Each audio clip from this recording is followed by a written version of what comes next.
Gordon was cross. "Why should Henry have a new shape?" he grumbled. "A shape good enough for me is good enough for him. He goes gallivanting off, leaving us to do his work, and comes back saying how happy he feels. It's disgraceful.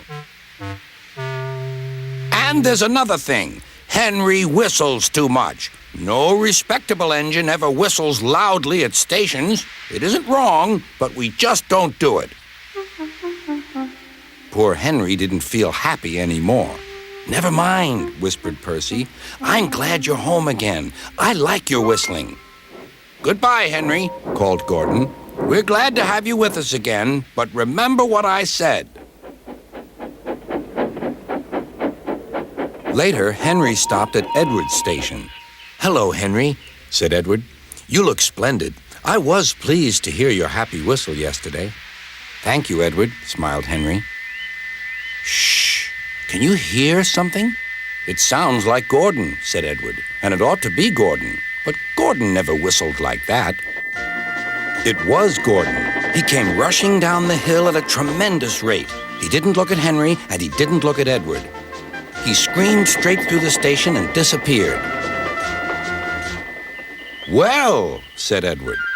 "It isn't wrong," chuckled Henry, "but we just don't do it." And he told Edward what Gordon had said.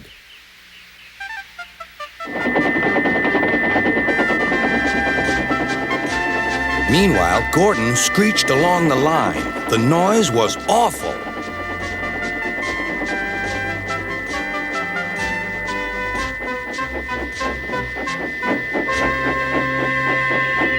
At the station, everyone covered their ears. Sir Topham Hatt covered his ears, too.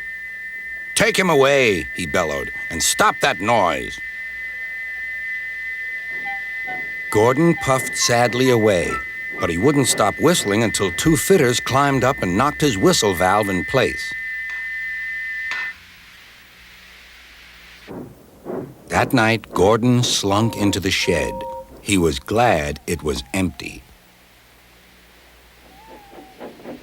"It isn't wrong," murmured Henry to no one in particular, "but we just don't do it." No one mentioned whistles.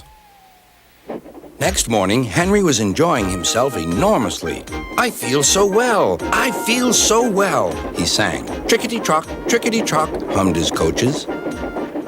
Then he saw some boys on a bridge. "Beep, beep, hello," he whistled. "Oh," he called. The boys didn't wave and take his number. They thought it fun to drop stones on him instead. "They've broken our glass! They've broken our glass!" cried the coaches. The passengers weren't hurt, but they were cross. "Call the police."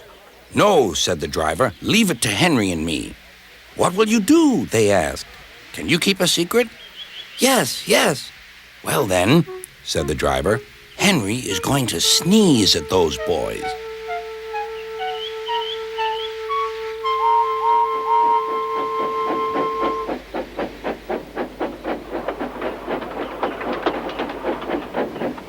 Lots of people were waiting at the station just before the bridge. They wanted to see what would happen. "Henry has plenty of ashes," said the driver. "Please keep all windows shut till we've passed the bridge. Henry's as excited as we are, aren't you, old fellow?" Henry felt more stuffed up than excited. Soon they could see the boys, and they all had stones. "Are you ready, Henry?" said the driver. "Sneeze hard when I tell you." "Now," he said. Achoo!